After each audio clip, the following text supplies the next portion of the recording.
میرے دوستو، انسان کو کل عقل بھی مل جائے تو پھر بھی اللہ کی حکمت کا وہ احاطہ نہیں کر سکتا۔ رب کریم کو زیادہ پتہ ہے کہ ہمارے لیے کون سی چیز بہتر ہے اور کون سی چیز ہمارے لیے نقصان کا باعث ہے۔ اللہ تبارک و تعالی کی حکمت یہ چاہتی ہے کہ میرے بندے پریشان نہ ہوں۔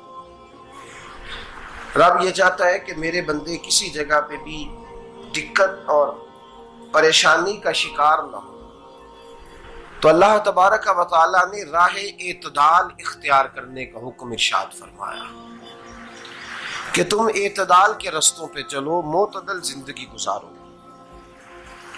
افراط و تفریط سے بچو۔ آج جس معاشرے میں ہم وقت گزار رہے ہیں، اس معاشرے میں ہم اس بات کو سمجھنے سے قاصر ہیں کہ اصل ہمارا مسئلہ کیا ہے۔ ہمارا اصل جو مسئلہ ہے اس کی شناخت ہمیں کیسے ہوگی اور ہم پھر اس تک رسائی کس انداز میں حاصل کر پائیں۔ ہم ہمیشہ اپنی آمدن بڑھانے کے چکر میں رہتے ہیں، ایک کام اور شروع کر لیں، پارٹ ٹائم جاب شروع کر لیں، کوئی سائیڈ بزنس اس کا آغاز کر لیں۔ ہماری جو دوڑ لگی ہوئی ہے وہ لگی ہے کام بڑھانے میں، آمدن بڑھانے میں، حالانکہ اسلام ہمیں یہ کہتا ہے کہ تو آمدن بڑھانے کے چکر میں نہ پڑ، اصل بات یہ ہے کہ تو اپنے خرچے کنٹرول کر۔ تنگ انسان وہ نہیں ہوتا جس کی آمدن تھوڑی ہوتی ہے، یہ توجہ کیجیے گا میری بات، یہ قیمتی بات ہے اور گفتگو ساری کا لب لباب ہے۔ تنگ بندہ وہ نہیں ہوتا جس کی آمدن تھوڑی ہوتی ہے، اصل پریشان وہ ہوتا ہے جس کے خرچے زیادہ ہوتے ہیں۔ اور ہمارا جو روزمرہ کا نقصان ہو رہا ہے نا، وہ آمدن کے معاملات میں نہیں ہو رہا۔ بنیادی نقص جو واقعہ ہو رہا ہے وہ یہ ہے کہ ہمارے اخراجات زیادہ ہیں، اور وہ اخراجات کسی اور نے نہیں بڑھائے، وہ خرچے ہم نے خود بڑھا لیے ہیں اور اب ہمیں اس کا نقصان بھگتنا پڑ رہا ہے۔ اور اگر آپ صحیح معنوں میں ٹٹولیں تو جو بہت امیر لوگ ہیں وہ تو ان خرچوں سے بچ گئے۔ میں نے بہت سارے ایسے ختمات میں شرکت کی ہے، میں بہت ساری ایسی جگہوں پہ گیا ہوں کہ جہاں لوگوں نے بڑا مختصر سا ختم دلایا ہے تو ہو گیا ہے ختم۔ ختم کے معاملے میں کب کسی نے پابندی لگائی ہے کہ اس میں 200 آدمی شریک ہوگا تو تب یہ سال ثواب صحیح ہو سکے گا؟ کون کہتا ہے؟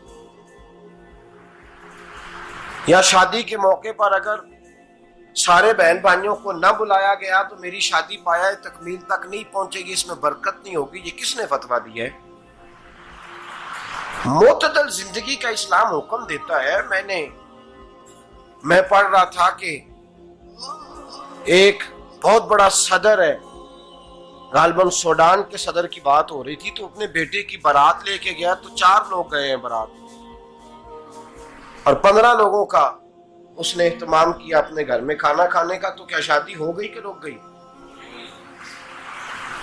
تو بھائی راگ الاپنا اس بات کا کہ بڑی پریشانی ہے، کوئی سائیڈ بزنس شروع کیا جائے فلان جگہ فلان جگہ فلان جگہ، تو اصل معاملہ یہ ہے کہ پہلے ایک بندہ کماتا ہے تو پھر بھی گھر ہی چلتا ہے، پھر بڑا بیٹا ساتھ شامل ہوتا ہے تو پھر بھی گھر ہی چلتا ہے، پھر منجلا بیٹا شامل ہوتا ہے تو پھر بھی گھر ہی چلتا ہے۔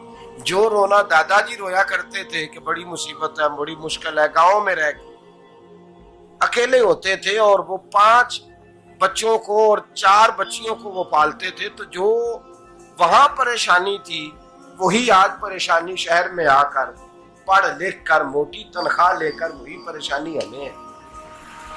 تو میں جس نتیجے پہ پہنچا ہوں اس کو پڑھ کے، قرآن مجید کی چند آیات کو دیکھ کر اور اس مفہوم کی جو حدیثیں کتب احادیث میں پائی جاتی ہیں اور ہمارے بزرگوں نے ہمیں جو مزاج اس حوالے سے دیا ہے، میں اس نتیجے پہ پہنچا ہوں کہ مسئلہ آمدن کا نہیں، مسئلہ خرچے کا ہے۔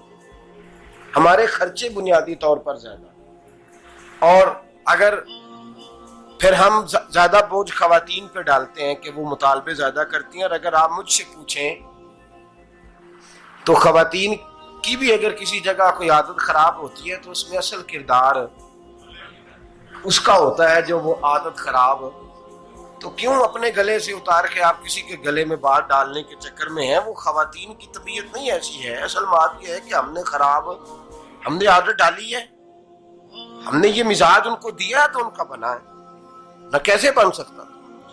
تو اعتدال جب تک زندگی میں نہیں ہوتا، پانی پیاس بجھاتا ہے لیکن ایک گلاس ہی ہو تو پیاس بجھاتا ہے، بالٹی کو منہ کو لگائے گا تو کپڑے بھگو دے گا اس کے. حالانکہ پانی بری چیز کا نام نعمت ہے نا بہت بڑی اللہ کی، لیکن پیالے میں ہی اچھا لگتا ہے. کوئی مٹکا منہ کو لگائے گا تو تانگ ہوگا، پیالہ ہی بہتر ہے اس کے لیے. تو میرے دوست، مٹکے سے بھی بعض اوقات کام چل جاتا ہے، لیکن اگر کوئی کہے نہیں مجھے دریا ہی چاہیے تو اس کا تو گھر بہ جائے گا، سارا گھر بہ جائے گا اس کا. ہمیں دریا قابو کرنے کا موڈ بنایا ہوا ہے تو اس سے گھر بہا کرتے ہیں، اس سے گھر بنا نہیں کرتے. گھر پیالے سے پانی پینے سے بنتا ہے. اگر تو دریا پہ قبضہ کرنے کا موڈ بنائے گا تو گھر بنے گا نہیں، گھر بہ جائے گا. آگ نہ ہو تو کھانا پک نہیں سکتا، لیکن ہلکی آنچ سے کھانا پکتا ہے. اور اگر آنچ تیز کر دی جائے تو جی قرینے قیاس بات کر رہا ہوں، میں عقل سے ماورا نہیں کر رہا. قرینے قیاس سمجھانے کے لیے مثالیں دے رہا ہوں. ہلکی آنچ پہ کھانا پک جاتا ہے اور آگ تیز ہو تو کھانا جل جاتا ہے. تو کھانا اتنی دیر کھانے کے قابل رہتا ہے جب تک وہ ہلکی آنچ پہ پکتا ہے. تو جتنی مرضی تو کہتا ہے نہیں میرا گزارے نہیں، آگ تیز ہونی چاہیے، تو میاں جل جائے گا، جل جائے گا. ہوا نہ ملے تو سانس نہیں آتی، ٹھیک ہے؟ آکسیجن نہ ہو تو سانس ہے، ہوا نہ چلے تو گزارا نہیں ہوتا. لیکن اگر تیز جلے نا،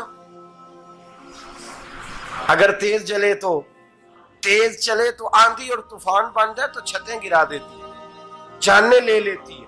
ہم ہیں طوفان کے چکر میں، ہم ہیں دریا کے چکر میں، ہم ہیں بڑے لاؤ کے چکر میں. تو میاں ہلکی آنچ ہی اچھی ہے، یاد رکھ.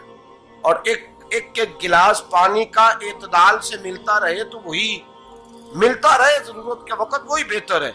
تو پورے دریا پہ قبضہ کرنے کا پروگرام نہ بنا، تانگ ہو جائے گا. اور میرے عزیز یاد رکھ، ہوا سانس لینے کے مطابق ملے تو وہی اچھی ہے، جو سانس بند کرنے پہ آ جائے وہ ہوا اچھی.